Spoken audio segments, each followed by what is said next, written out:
संसद के मॉनसून सत्र में मणिपुर मुद्दे पर विपक्ष का हंगामा सदन में आज भी रहा जारी। राज्यसभा की कार्यवाही पूरे दिन के लिए स्थगित।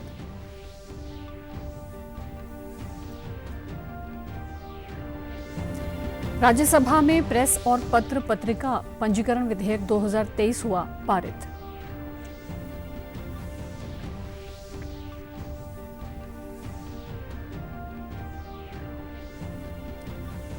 और हरियाणा के मुख्यमंत्री ने चंडीगढ़ में 6 से 12 जुलाई 2023 तक तंजानिया का दौरा करने वाले हरियाणा प्रतिनिधि मंडल के सदस्यों के साथ आयोजित बैठक की अध्यक्षता।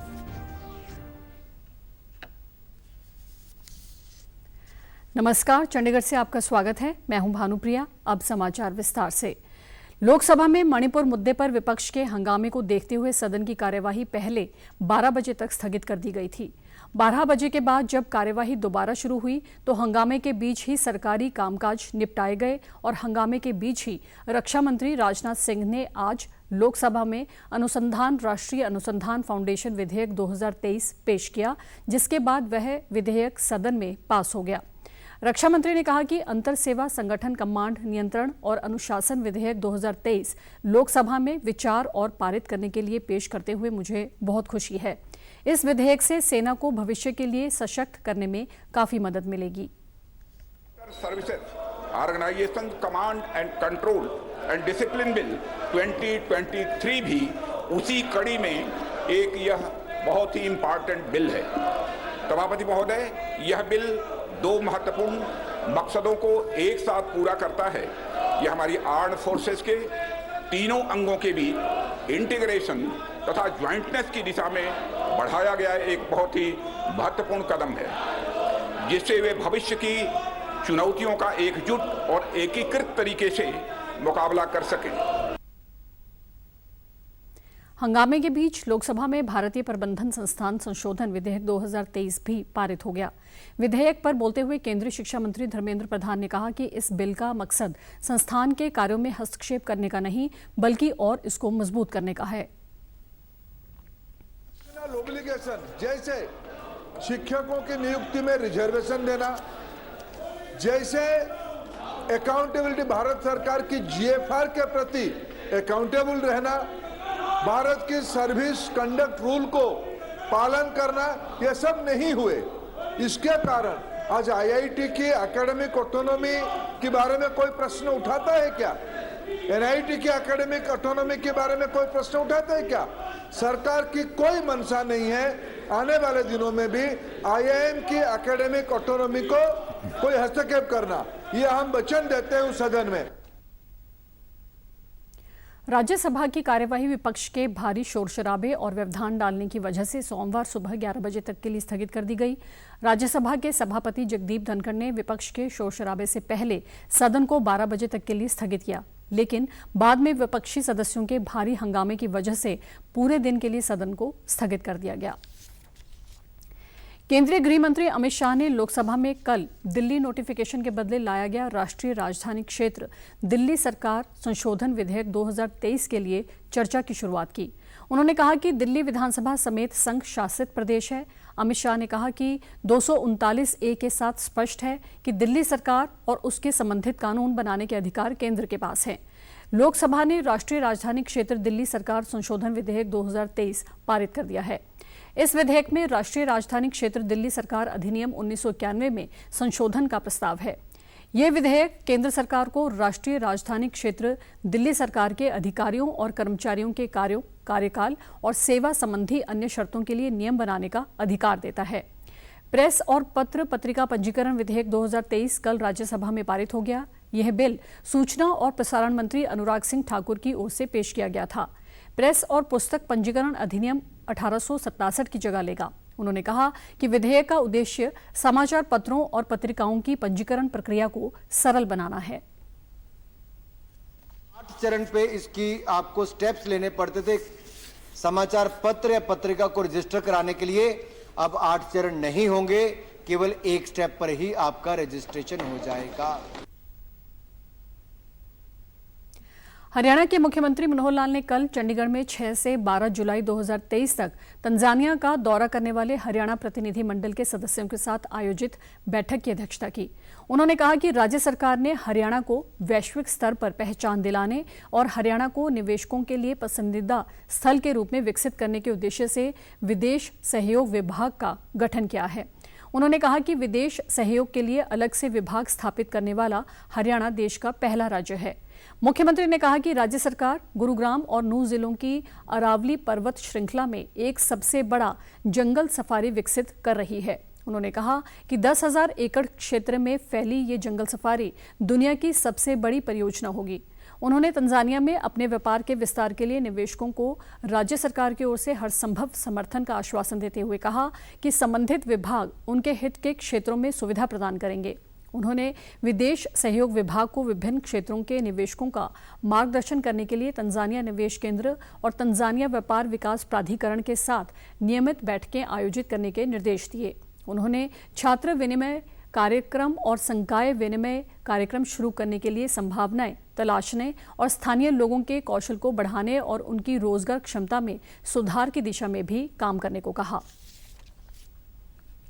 चंडीगढ़ में government rehabilitation institute for intellectual disabilities द्वारा बौद्धिक विकलांगता वाले बच्चों के लिए ट्राई सिटी योग प्रतियोगिता का आयोजन किया गया।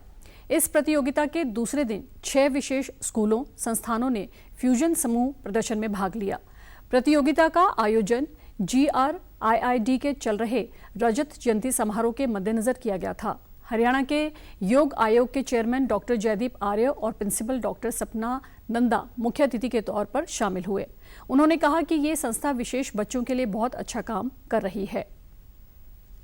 विकलांगता के साथ जूझ रहे हैं, उन्होंने योग की प्रस्तुतियां की हैं, उसे देख के मुझे बहुत आनंद आया। और आने वाले कालखंड में योगासन एक खेल के रूप में जैसे भारत सरकार ने सम्मिलित कर लिया, इस बार स्पोर्ट्स मंत्रालय ने, खेल मंत्रालय ने पैरा ओलंपिक्स के लिए बच्चों को ट्रेन करने के लिए, पैरा के ये जो दिव्यांग बच्चे हैं इनकी ट्रेनिंग करने के लिए हमें एक मैंडेट दिया है। और आज मुझे पूरा विश्वास है कि जिस मंच पे इन्होंने प्रदर्शन किया, तो क्या उस स्टेज पे जाने के लिए कितने कॉन्फिडेंस की ज़रूरत होती है, तो निश्चित रूप से इन बच्चों में वो कॉन्फिडेंस है। और क्योंकि वो करते आए हैं और ये अभ्यास उनका दर्शा रहा है कि उन्होंने इसके पीछे कितना अभ्यास किया होगा और कितना उनका आत्मविश्वास रहा होगा। तो बहुत अच्छा प्रदर्शन आज बच्चों ने किया। प्रतियोगिता में भाग लेने वाले बच्चों ने कहा कि योग से हमारे जीवन में सकारात्मक बदलाव आते हैं। स्वस्थ रहने के लिए हमें नियमित रूप से योग करना चाहिए। मिलती है और हम योगा हर डेली करना चाहिए। हम योगा से शक्ति मिलेगी और हमें योगा से मजबूत हो जाएंगे। मैं योगा सुबह उठ के रोज करता हूँ। मैं साथ का योगा करता हूँ। मैं हरियाणा गृह विभाग के अतिरिक्त मुख्य सचिव TVSN प्रसाद ने कल चंडीगढ़ में पत्रकार वार्ता के दौरान नूंह के मामले में समाज में शांति बहाली के लिए अपील की है। उन्होंने बताया कि नूंह में धार्मिक यात्रा पर हुए हमले के बाद जो हालात बने हैं उसमें अभी तक कुल 93 FIR दर्ज की गई हैं और 176 लोगों को गिरफ्तार किया गया है। उन्होंने नूंह और आसपास के जिलों में स्थिति को पूर्ण रूप से नियंत्रण में होने की बात कही। उन्होंने बताया कि हरियाणा के DGP स्वयं नूंह और प्रभावित क्षेत्र में जाकर स्थिति की मॉनिटरिंग कर रहे हैं। In 5 districts, affected districts, 46 in Nuh, 3 in Faridabad, 23 in Gurgaon, 3 in Rewari, 18 in Palwal. 176 people have been arrested as of now. 78 preventive detention में लिए गए। हमारे DGP साहब गुड़गांव में और नूह में उसी प्रांत में कैंप करके निरंतर मॉनिटर कर रहे हैं स्थिति को। साथ में उनके ADG law and order Shrimati Mamta Singh है, ADG CID mister Alok Mittal है। उन्होंने कहा कि भारत आज सबसे तेज गति से विकसित होने वाले देशों की अग्रिम पंक्ति में है, जल्द ही तीसरी आर्थिक महाशक्ति बनने की ओर अग्रसर है। वर्तमान समय में संगठित साइबर अपराध बढ़ रहे हैं और हरियाणा सरकार भी इस मामले में तेजी से काम कर रही है। उन्होंने सोशल मीडिया के माध्यम से उकसाने वाले मैसेज भेजने वालों को आगाह करते हुए कहा कि समाज की शांति को भंग करने की किसी को भी इजाजत नहीं दी जाएगी। अगर कोई इस मामले में दोषी पाया गया तो उसके खिलाफ सख्त कानूनी कार्रवाई की जाएगी। उन्होंने बताया कि नूह क्षेत्र में हालात तेजी से सामान्य हो रहे हैं। पंजाब के वित्त, योजना, आबकारी और कराधान मंत्री हरपाल सिंह चीमा ने कहा कि राज्य का विभाग अपने डिजिटल कर प्रशासन को और मजबूत करने के लिए नवीनतम सॉफ्टवेयर और तकनीकी समाधान अपनाएगा, जिससे कारोबारी माहौल की चुनौतियों का सामना किया जा सके। उन्होंने कहा कि नए स्थापित किए गए टेक्स्ट इंटेलिजेंस यूनिट द्वारा अपनाई गई डिजिटल तकनीकें कर प्रणाली को बेहतर ढंग के साथ लागू करने, कर आधार बढ़ाने और चोरी को रोकने में कर अधिकारियों की सहायता करने में कारगर साबित हो रही है। उन्होंने अधिकारियों को किसी भी संभावित कर चोरी, गलत रिपोर्टिंग और प्रशासनिक त्रुटियों को रोकने के लिए राज्य की जरूरतों के अनुसार विशेष तौर पर तैयार किए जा सकने वाले तकनीकी समाधानों को तलाशने के लिए उत्साहित किया। इस दौरान तेलंगाना दौरे से वापस लौटी टीम ने राज्य के अध्ययन दौरे के बारे में अपने तजुर्बे साझा किए और जीएसटी प्रशासन में तेलंगाना द्वारा अपनाए गए बढ़िया अभ्यासों के बारे में विस्तार पूर्वक बताया। अब खबरें फटाफट।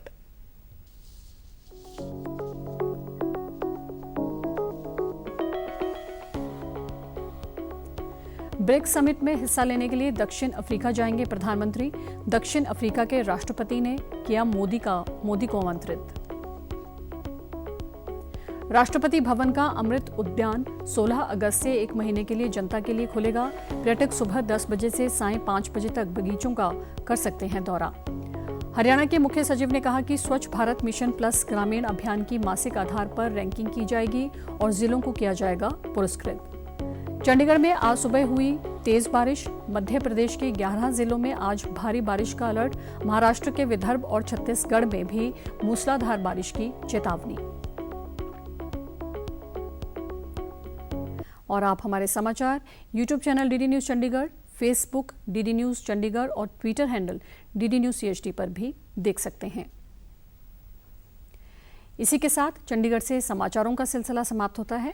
नमस्कार।